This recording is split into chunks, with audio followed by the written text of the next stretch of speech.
ओम नमो भगवते वासुदेवाय।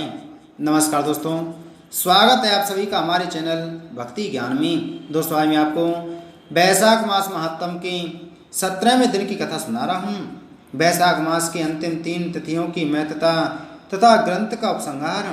श्रुतदेव जी कहते हैं, राजेंद्र, बैसाख मास के शुक्ल पक्ष में जो अंतिम 3 त्रयोदशी से लेकर पूर्णिमा तक की तिथियां हैं वे बड़ी पवित्र और शुभकारक हैं। उनका नाम पुष्करणी है।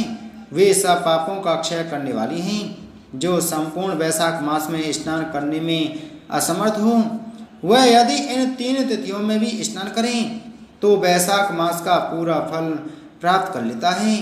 पूर्व काल में बैसाख मास की एकादशी तिथि को शुभ अमृत प्रकट हुआ। द्वादशी को भगवान विष्णु ने उसकी रक्षा की। त्रयोदशी को उन श्री हरि ने देवताओं को सुधा पान कराया। चतुर्दशी को देव विरोधी दैत्यों का संहार किया और पूर्णिमा के दिन समस्त देवताओं को उनका साम्राज्य प्राप्त हो गया। इसलिए देवताओं ने संतुष्ट होकर इन 3 तिथियों को वर दिया। बैसाख मास की ये 3 शुभ तिथियां मनुष्यों के पापों का नाश करने वाली तथा उन्हें पुत्र पौत्र आदि फल प्रदान करने वाली हों। जो मनुष्य इस संपूर्ण मास में स्नान न कर सका हो वह इन तिथियों में स्नान कर लेने पर पूर्ण फल को ही पाता है। बैसाख मास में लौकिक कामनाओं का नियमन करने पर मनुष्य निश्चय ही भगवान विष्णु का सायुज्य प्राप्त कर लेता है। महीनेवार नियम निभाने में असमर्थ मानव यदि उक्त 3 दिन भी कामनाओं का संयम कर सके तो उतने से ही पूर्ण फल को पाकर भगवान विष्णु के धाम में आनंद का अनुभव करता है। इस प्रकार वर देकर देवता अपने धाम को चले गए।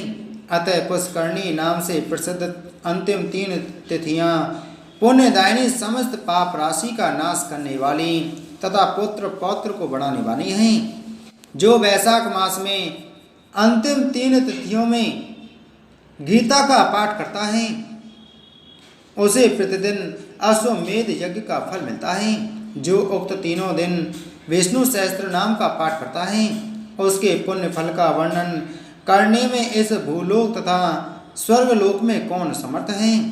पूर्णिमा को सहस्त्र नाम के द्वारा भगवान मधुसूदन को दूध से नहलाकर मनुष्य पापहीन बैकुंठ धाम में जाता है। बैसाख मास में प्रतिदिन भागवत के आधे या चौथाई श्लोक का पाठ करने वाला मनुष्य ब्रह्म भाव को प्राप्त होता है।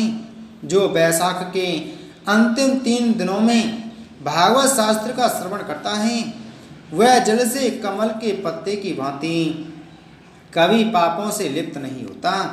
उक्त तीनों दिनों के सेवन से कितने ही मनुष्यों ने देवत्व प्राप्त कर लिया, कितने ही सिद्ध हो गए और कितनों ने ब्रह्मत्व पा लिया। ब्रह्म ज्ञान से मुक्ति होती है अथवा प्रयाग में मृत्यु होने से या बैसाख मास में नियम पूर्वक प्रातः काल जल में स्नान करने से मोक्ष की प्राप्ति होती है। इसलिए बैसाख के अंतिम 3 दिनों में स्नान, दान और भगवत पूजन आदि अवश्य करना चाहिए। बैसाख मास के उत्तम महात्म का पूरा वर्णन रोग शोक से रहित जगदीश्वर भगवान नारायण के सिवा दूसरा कौन कर सकता है। तुम भी बैसाख मास में दान आदि उत्तम कर्म का अनुष्ठान करो, इससे निश्चय ही तुम्हें भोग और मोक्ष की प्राप्ति होगी। इस प्रकार मिथिलापति जनक को उपदेश देकर श्रुतदेव जी ने उनकी अनुमति ले वहां से जाने का विचार किया। तब राजर्षि जनक ने अपने अभ्युदय के लिए उत्तम उत्सव कराया और श्रुतदेव जी को पालकी पर बिठाकर विदा किया। वस्त्र, आभूषण, गौ, भूमि, तिल और स्वर्ण आदि से उनकी पूजा और वंदना करके राजा ने उनकी परिक्रमा की।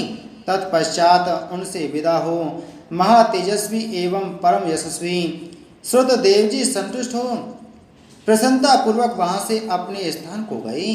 राजा ने बैसाख धर्म का पालन करके मोक्ष प्राप्त किया। नारद जी कहते हैं, अम्बरीश, यह उत्तम उपाख्यान मैंने तुम्हें सुनाया है जो कि सब पापों का नाश तथा संपूर्ण संपत्तियों को देने वाला है। इससे मनुष्य भक्ति, मुक्ति, ज्ञान एवं मोक्ष पाता है। नारद जी का यह वचन सुनकर महायशस्वी राजा अम्बरीश मन ही मन बहुत प्रसन्न हुए। उन्होंने ब्रह्मा जगत के व्यापारों से निवृत्त होकर मुनि को साष्टांग प्रणाम किया और अपने संपूर्ण वैभवों से उनकी पूजा की। तत्पश्चात उनसे विदा लेकर देवर्षि नारद जी दूसरे लोक में चले गए, क्योंकि दक्ष प्रजापति के हिसाब से वे एक स्थान पर नहीं ठहर सकते थे। राजर्षि अम्बरीश भी नारद जी के बताए हुए सब धर्मों का अनुष्ठान करके निर्गुण पर ब्रह्म परमात्मा में विलीन हो गए। जो इस पाप नाशक एवं पुण्यवर्धक उपाख्यान को सुनता अथवा पढ़ता है वह परम गति को प्राप्त होता है। जिनके घर में यह लिखी हुई पुस्तक रहती है उनके हाथ में मुक्ति आ जाती है। फिर जो सदा इसके श्रवण में मन लगाते हैं उनके लिए तो कहना ही क्या है। इसी के साथ वैशाख मास महात्म के 17वें और 18वें दिन की कथा संपूर्ण हुई। बोलो वैशाख मास महात्म की जय। बोलो विष्णु भगवान की जय।